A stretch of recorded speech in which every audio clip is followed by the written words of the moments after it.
आज हम स्टार्ट कर रहे हैं 17 चैप्टर का next portion which is coordination and control is the 17 chapter and the portion which today we have to discuss that is chemical coordination. और सबसे पहले इस पोर्शन में से आप अगर स्क्रीन पे देखें तो कंटेंट ऑफ द लेक्चर आज के जो है वो हार्मोन ऑफ मैमल्स हम डिस्कस करेंगे और उसके बाद detail explanation of the included topics होगी और फिर मोस्ट प्रोबेबल क्वेश्चन हम देखेंगे आज के लेक्चर में से कौन से क्वेश्चन आ सकते हैं और प्रीवियसली आस्क्ड क्वेश्चन हम देखेंगे कि आज के लेक्चर में से कौन से क्वेश्चन इससे पहले एंट्री टेस्ट में आ चुके हैं। तो जो टॉपिक आपके सिलेबस में शामिल हैं इस चैप्टर में से केमिकल कोऑर्डिनेशन वाले पोर्शन में से वो हैं जी what is hormone and its types, different glands, pituitary gland, thyroid gland, parathyroid gland, pancreas, adrenal, gut and gonads.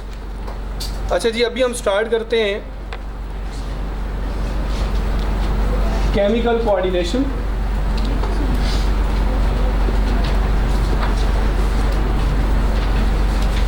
और केमिकल कोऑर्डिनेशन में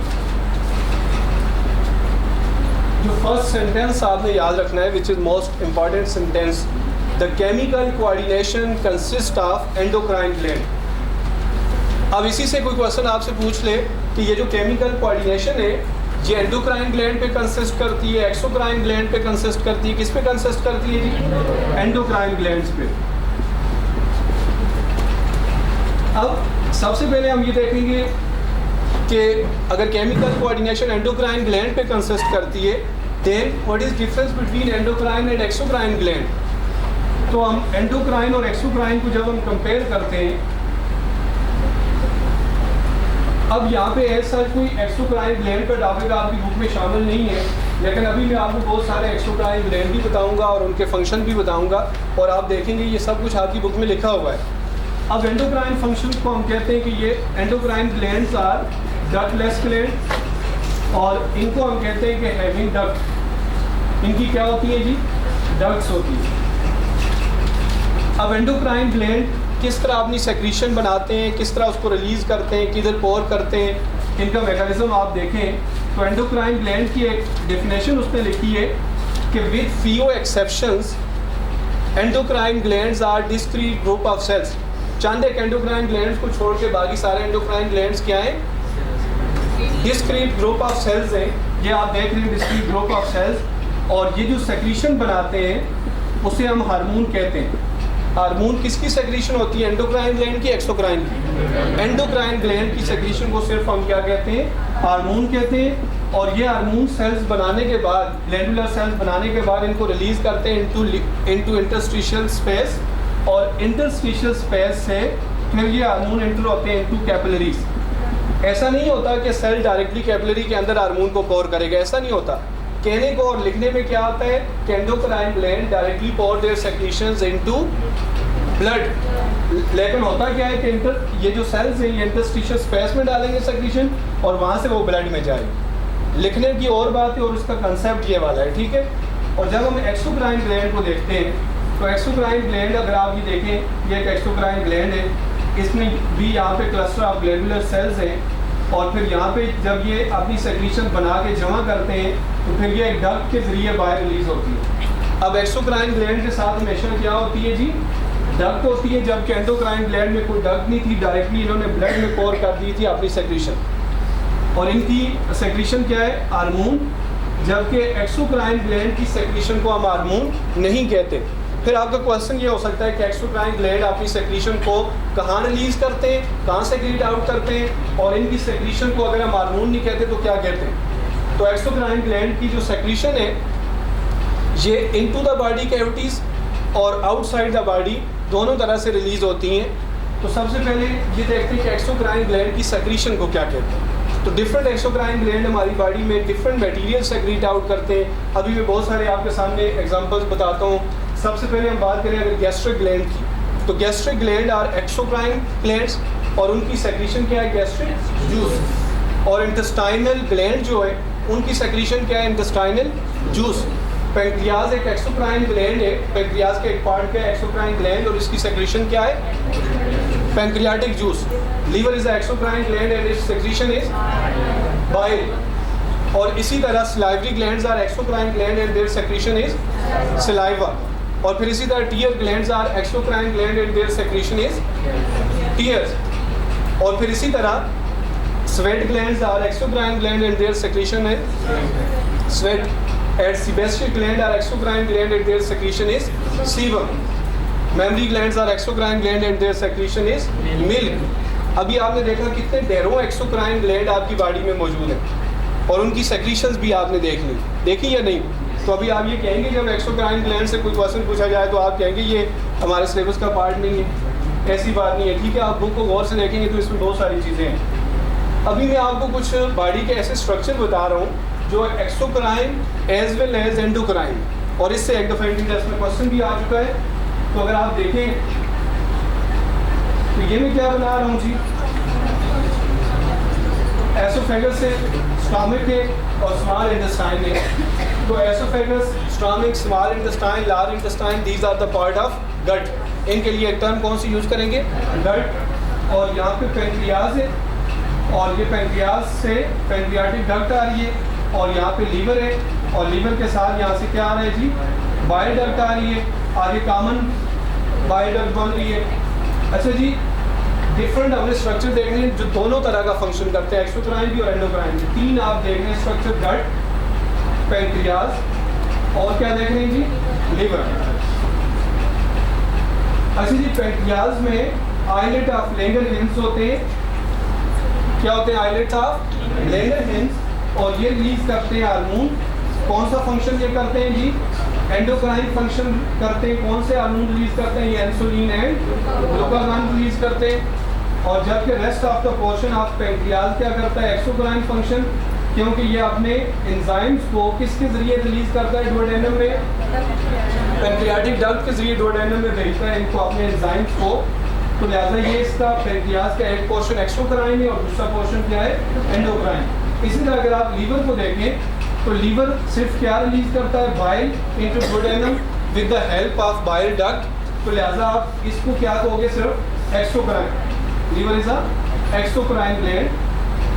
जबकि हम स्टमक की बात करें तो यहाँ पे बहुत सारे कौन से ग्लैंड होते हैं, गैस्ट्रिक ग्लैंड होते हैं जो गैस्ट्रिक जूस रिलीज करते हैं। ये क्या है, एक्सोक्राइन, ये एक्सोक्राइन फंक्शन है। इसी तरह इंटेस्टाइन के अंदर कोई इंटेस्टाइनल जूस जो रिलीज करने वाले सेल हैं, ये एक्सोक्राइन फंक्शन करते हैं। और जब हम बात करते हैं किसकी, कि यहाँ पे पाइलोरिक एंड ऑफ स्टमक पे क्या होते हैं, ग्लैंडुलर सेल्स होते हैं जो रिलीज करते हैं गैस्ट्रीन। ये कौन सा फंक्शन है जी, ये एंडोक्राइन फंक्शन है। और इसी तरह डुओडेनम के फर्स्ट पार्ट में कुछ ग्लैंडुलर सेल्स है जो सेक्रेटिन रिलीज करते हैं, और ये कौन सा फंक्शन है, एंडोक्राइन फंक्शन है। इसका मतलब ये हुआ कि स्टमक और स्मॉल इंटेस्टाइन एक्सोक्राइन फंक्शन भी करती हैं, एंडोक्राइन फंक्शन भी करती हैं। पेंक्रियाज एक्सोक्राइन फंक्शन भी करता है, एंडोक्राइन फंक्शन भी करता है, जबकि लीवर सिर्फ एक्सोक्राइन फंक्शन करता है। तो हम स्टमक और इंटेस्टाइन के लिए इकट्ठी टर्म कौन सी यूज़ करते हैं जी, कौन सी टर्म यूज़ करते हैं, गट की। तो gut is a double gland, pancreas is a double gland, while liver is not a double gland, liver is a single gland. और ये इससे पहले क्वेश्चन आ चुका है कि which of the following is not a double gland. उसमें liver भी था, गट भी और पेंक्रियाज भी। तो उसमें आप लीवर के ऑप्शन को क्या करेंगे, टिक करेंगे। और ये भी याद रखना कि अभी हम जितनी चीज़ें डिस्कस करते हैं ये हम पंजाब टेक्स्ट बुक जो आपका सिलेबस का पोर्शन है हम इसको डिस्कस करते हैं। और इस केमिकल कोऑर्डिनेशन में बहुत सारी ऐसी चीज़ें हैं जो मैं यहाँ पे डिस्कस नहीं कर सकता क्योंकि वो आपकी बुक का हिस्सा नहीं है। और कुछ ऐसे इंफॉर्मेशन हैं इन्हीं से रिलेटेड जो हकीकत में एग्जिस्ट तो करती है लेकिन यहाँ पे उनको बयान नहीं किया जा सकता क्योंकि आप अपनी जो बुक की लाइन है उनसे बाहर नहीं जा सकते। अच्छा, इसके बाद हमने एक्सोक्राइन एंडोक्राइन ग्लैंड देख लिए। अब हम देखते हैं कितने एंडोक्राइन ग्लैंड्स हैं वुमेन बॉडी में। कहते हैं जी अबाउट 20 टाइप्स के आपकी बुक के हिसाब से एंडोक्राइन ग्लैंड एग्जिस्ट करते हैं वुमेन बॉडी में, और इनकी सेक्रेशन को हम हार्मोन कहते हैं। तो अभी हम हार्मोन को देखेंगे कि हार्मोन क्या है। तो हार्मोन की डेफिनेशन में जो फर्स्ट पॉइंट है तो हम ये कहते हैं hormones are chemical substances of variant chemical nature. इस पर बहुत गौर करना है आप। हार्मोन क्या है, hormone is a chemical substance of variant chemical nature. अब सारे हार्मोन एक जैसे नहीं होते। जिस तरह आप ये कह सकते हो all enzymes are protein in nature but all hormones are not protein in nature. समझते हैं ना? तो फिर हार्मोन की केमिकल नेचर क्या हो सकती है? इसके हम 4 कैटेगरीज बना सकते हैं. Some hormones are protein in nature, some hormones are amino acids or their derivatives, and some hormones are polypeptides, and some hormones are steroids in nature. अब कौन से हार्मोन प्रोटीन इन नेचर है? Insulin and glucagon. और इसके बाद कौन से hormone ऐसे हैं जिनको हम अमाइनो एसिड या इनके डेरिवेटिव्स, और एंट्री टेस्ट में इनका क्वेश्चन जो आया था उसमें अमाइनो एसिड एंड डेरिवेटिव नहीं लिखा, उन्होंने अमीन्स लिखा हुआ था. अमाइंस आर अमीन्स, इनको ये भी कहा जा सकता है. तो ये कौन से हार्मोन है? थायरॉक्सिन और एपिनेफ्रीन, नॉरएपिनेफ्रीन. अच्छा, ये जो एपिनेफ्रीन और नॉरएपिनेफ्रीन है, इनके दूसरे नाम क्या है? Adrenaline and noradrenaline. ये इसकी करेक्ट प्रोनाउंसिएशन भी है. और epinephrine and norepinephrine both are hormone as well as क्या होते हैं? न्यूरोट्रांसमीटर्स. अच्छा जी, इसके बाद पॉलीपेप्टाइड की जब हम बात करते हैं तो पॉलीपेप्टाइड में कौन से हार्मोन आते हैं? एंटी डायूरेटिक हार्मोन, जिसका दूसरा नाम क्या है? वेसोप्रेसिन. और इसी तरह एक और हार्मोन है ऑक्सीटोसिन. कौन सा हार्मोन है जी? ऑक्सीटोसिन. और फिर स्टीरॉइड हार्मोन्स में अगर हम बात करें तो इसमें गोनेडल हार्मोन आते हैं लाइक टेस्टोस्टेरोन, और इसी तरह इसमें एस्ट्रोजन है, इसमें प्रोजेस्टेरॉन है, और मैं आगे एक पूरी कैटेगरी लिख देता हूँ. इसमें कार्टिकोस्टेरॉइड्स है. क्या है? कार्टिकोस्टेरॉइड्स. Corticosteroids are those hormones which are released from adrenal cortex and they are steroid in nature, so they are called corticosteroid. में पूरी कैटेगरी मैंने लिखी है. इसमें कार्टिसोल भी आता है, कार्टिकोस्टेरॉन भी आता है, इसमें एल्डोस्टेरॉन भी आता है, इसमें एंड्रोजन भी आता है. अच्छा जी, ये 4 कैटेगरीज हमने बना ली. इससे कंफर्म एक क्वेश्चन आपसे पूछा जाएगा. तो अब आपको पता चल गया कि hormones are not protein in nature. अच्छा, हार्मोन को हमने कहा hormone are chemical substances of varying chemical nature. और सेकंड पॉइंट ये है कि हार्मोन्स क्या करते हैं? They are directly poured into blood. अब जब हार्मोन डायरेक्टली ब्लड में पोर होते हैं तो आप मुझे ये बताएं, एक हार्मोन अगर उसने पिट्यूटरी से रिलीज होकर थायराइड के पास जाना है तो क्या वो सिर्फ थायराइड के पास जाएगा? नहीं, ये ब्लड के साथ डिस्क्रिमिनेटली ऑल बॉडी सेल्स के पास जाएगा. तो फिर इसको रिस्पॉन्ड कौन करेगा? Only those cells which will have receptor for that hormone.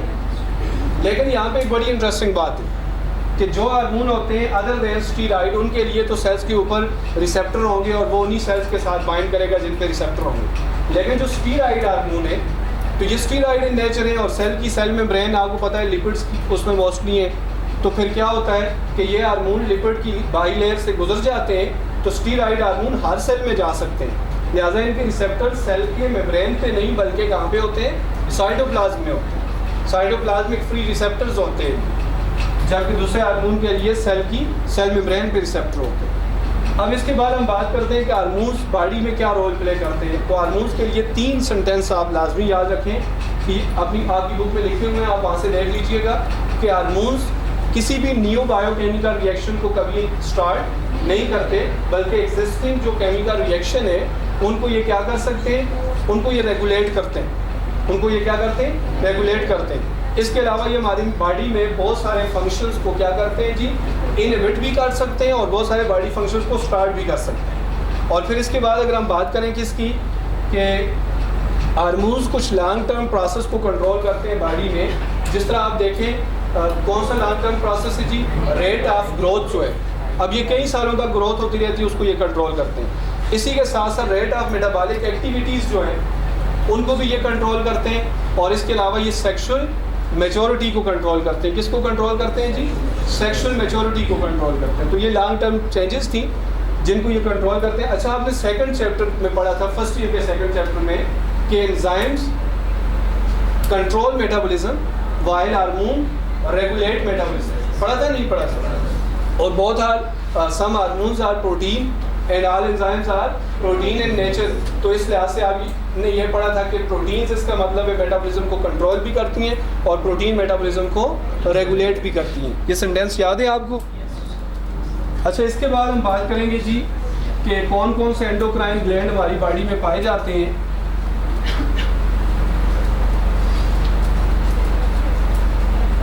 सबसे पहले जिस एंडोक्राइन ग्लैंड को हम डिस्कस करेंगे ये जी हाइपोथैलेमस। और हाइपोथैलेमस में आपने नर्वस कोऑर्डिनेशन में पढ़ा था, hypothalamus is a part of brain, it's a part of brain as well as it is the part of chemical coordination, it is endocrine gland, it is major coordinating centre in the brain. ये hormone भी बनाता है, इसलिए इसके cell को हम neurosecretory cells कहते हैं। तो फिलहाल आप हाइपोथैलेमस का स्ट्रक्चर भी देखें एक डायग्राम में, और इसके साथ साथ यहाँ पे आप पिट्यूटरी का स्ट्रक्चर भी देखेंगे। तो ये हाइपोथैलेमस से आप सोच रहे होंगे सर ने जस्ट 2 न्यूरॉन बनाए और इनको कह रहे हैं हाइपोथैलेमस से। This is a cluster of neuron, जो जस्ट एक न्यूरॉन से मैंने रिप्रेजेंट किया है। This is the other cluster of neuron. और ये जो क्लस्टर ऑफ न्यूरॉन है, ये जो आपको नजर आ रहा है structure, this is a pituitary gland. और ये जो पिट्यूटरी ग्लैंड है ये आपको पता है किसके साथ अटैच होता है, हाइपोथैलेमस के साथ अटैच होता है। किसकी हेल्प से अटैच होता है, इन्फंडिबुलम की हेल्प से। और ये इन्फंडिबुलम है, infundibulum is a rod of axon of neuron, hypothalamus के न्यूरॉन की एक एक्सान है। अच्छा जी, हम जो ग्लैंड पढ़ रहे हैं ये मैमल्स के ग्लैंड पढ़ रहे हैं एक्चुअली, तो इसलिए हम ये कह सकते हैं कि पिट्यूटरी ग्लैंड की 3 लॉब्स होती हैं, एंटीरियर, मीडियन और पोस्टीरियर। समझ रहे? अच्छा जी, इसमें ये जो ब्लड फ्लो को जब हम देखते हैं कि ब्लड किस तरह फ्लो करता है, तो ब्लड फ्लो को देखें तो यहाँ से आर्टरी आ रही है, आगे आर्टरियोल्स बन रही हैं, फिर यहाँ से कैपिलरीज हैं, और ये कैपिलरीज यहाँ से होती हुई इस तरह आगे आके वेन बन जाएंगी, इधर से भी ब्लड आ रहा है ऐसे, और ये सारी आगे चल के क्या बन जाएंगी, वेन्स बन जाएंगी। अब एक बड़ा इंटरेस्टिंग क्वेश्चन फेडरल बोर्ड का था कि ये बताएं कि anterior lobe of pituitary hypothalamus के साथ कैसे अटैच है। तो इसका आंसर इस डायग्राम से आप दे सकते हैं जी, दे सकते हैं, जरा गौर करें सब लोग।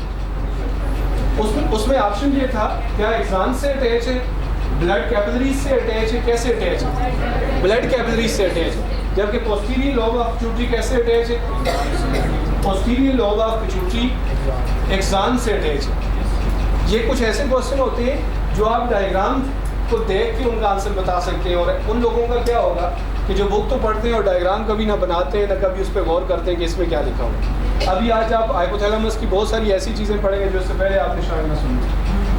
अच्छा, इसके बाद हम देखते हैं कि पोस्टीरियर लोब ऑफ पिट्यूटरी असल में है क्या। हाइपोथैलेमस के न्यूरॉन की एक्सॉन है, जस्ट न्यूरॉन की क्या है, एक्सॉन है, इसके अलावा कोई चीज़ नहीं है posterior lobe of pituitary. Anterior lobe of pituitary में तो सेल है स्पेसिफिक, और यहाँ भी सेल है मीडियन लोब में भी। अच्छा, अब हम देखते हैं हाइपोथैलेमस कौन से हार्मोन सेंथिसाइज करता है। तो हाइपोथैलेमस के हार्मोन की सेंथिसिस अगर हम देखें तो सबसे पहले 2 हार्मोन है जो हाइपोथैलेमस का ये क्लस्टर ऑफ न्यूरॉन सेंथिसाइज करता है। इनमें एक हार्मोन है एंटी डायरेटिक हार्मोन, जिसको हम क्या कहते हैं, वेसोप्रेसन।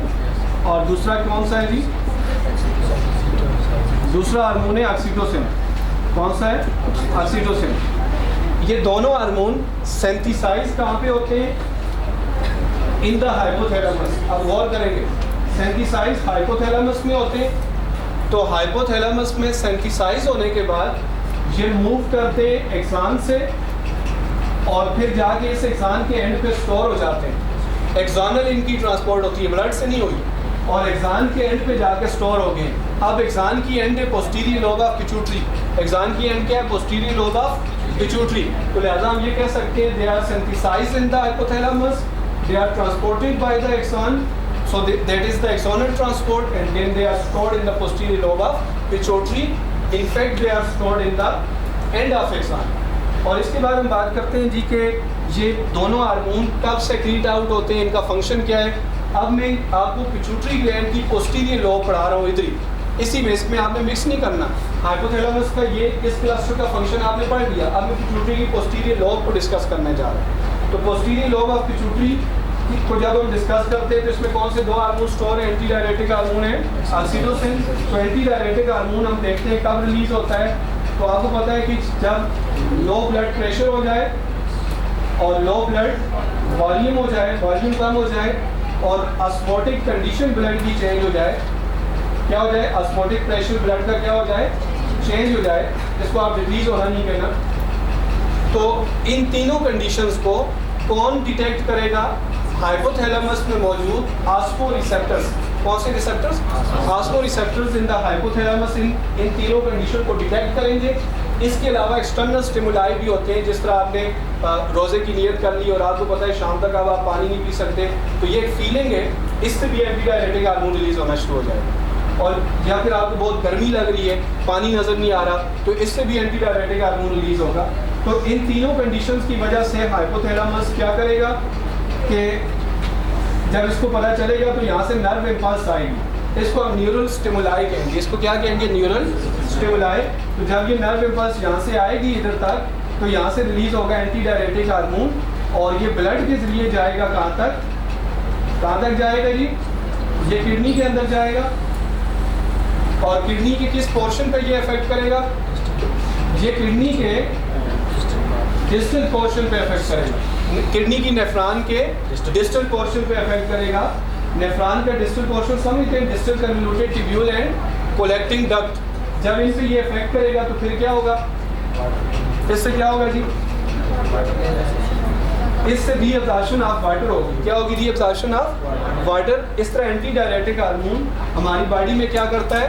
वाटर के बैलेंस में बहुत अहम रोल प्ले करता है। और अगर किसी में एंटी डायरेटिक हार्मोन ना बने या रिलीज ना हो तो इससे क्या प्रॉब्लम होगा जी?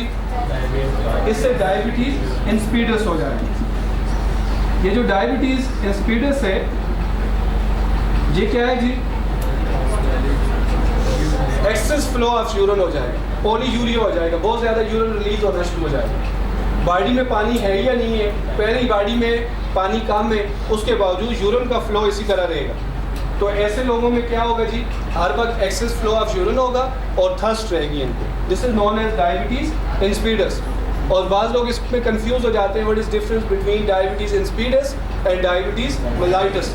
तो आपको पता है जब मेलाइटस साल लग जाता है उसका मतलब है flow of honey in the urine, कि जब यूरिन में किसी के ग्लूकोज जाना शुरू कर दे। और ये कब जाता है? जब हाइपरग्लाइसीमिक कंडीशन होती है, जब इंसुलिन रिलीज नहीं हो रही, हाइपरग्लाइसीमिक कंडीशन है, तो ग्लूकोज का वो जो इतना ज़्यादा बॉडी में जमा हो जाना है ब्लड में, तो किडनी उसको रिलीज़ करेंगे यूरिन में, तो that is called diabetes mellitus. वो शुगर है, शुगर का प्रॉब्लम जिसको लोग कहते हैं। लेकिन डायबिटीज़ इंसिपिडस वो प्रॉब्लम नहीं है, इसमें जस्ट यूरिन का ज़्यादा फ्लो हो जाता है। किस वजह से? कि एंटी डायरेटिक हार्मोन रिलीज़ नहीं होता जो यूरिन के फ्लो को कंट्रोल करे। इसके बाद हम बात करते हैं जी ऑक्सीटोसिन की, कि ऑक्सीटोसिन का क्या रोल है हमारी बॉडी में।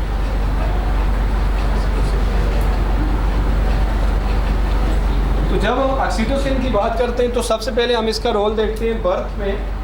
तो फीमेल का रिप्रोडक्टिव ट्रैक्ट देख रहे हैं आप, ये यूट्रस है और ये सर्विक्स है, ये रीजन।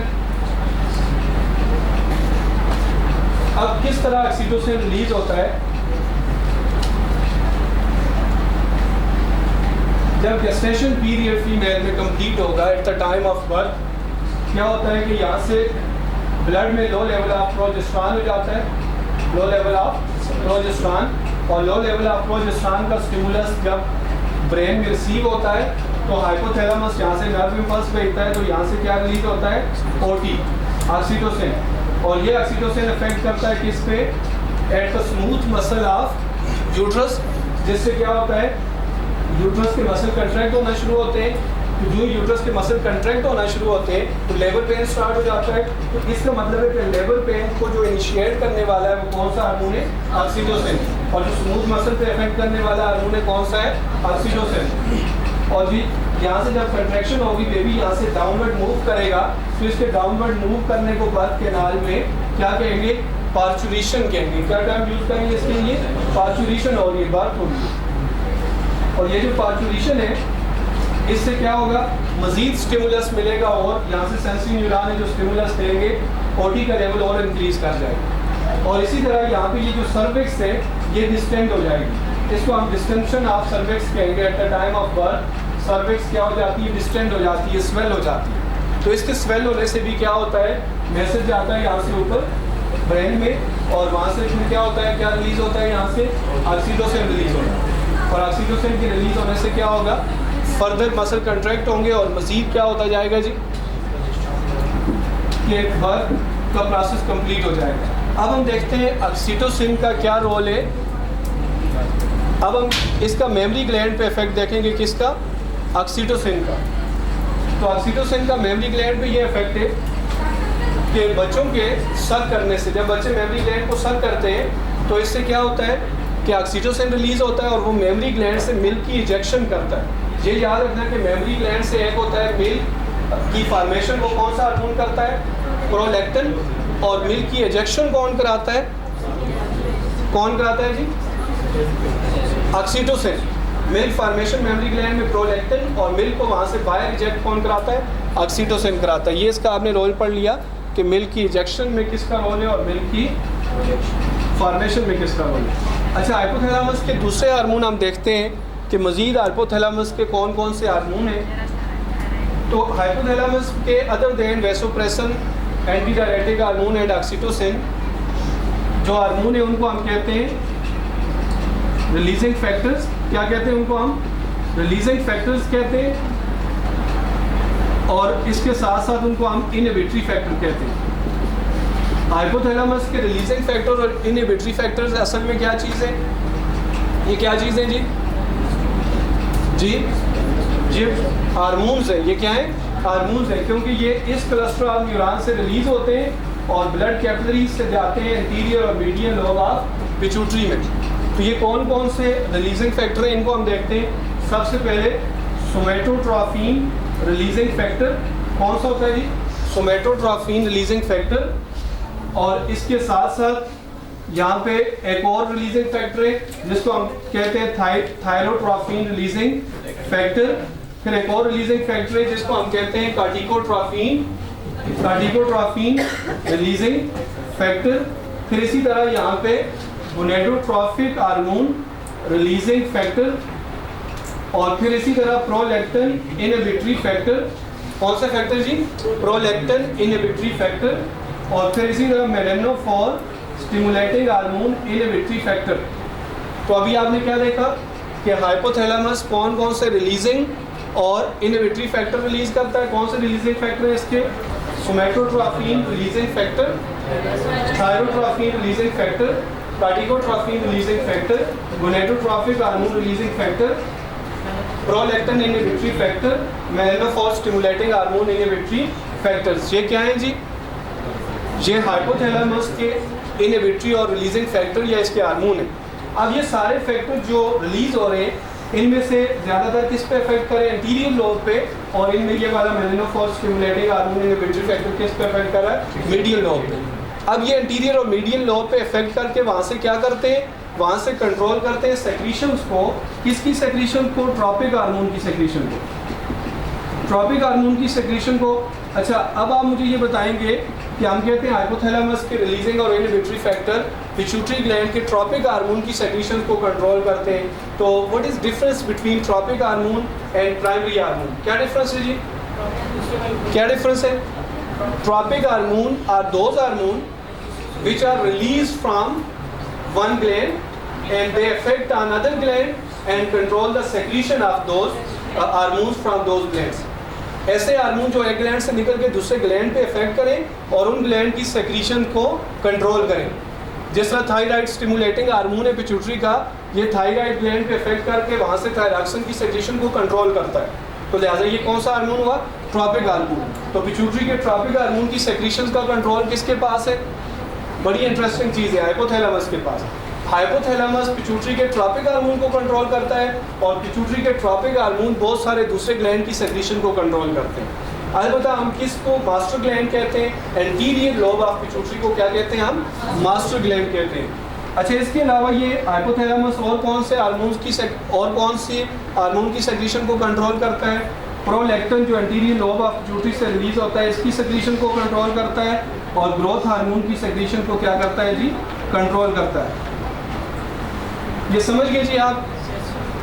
अब इसके बाद हम स्टार्ट करेंगे पिट्यूटरी ग्लैंड एक ब्रेक के बाद।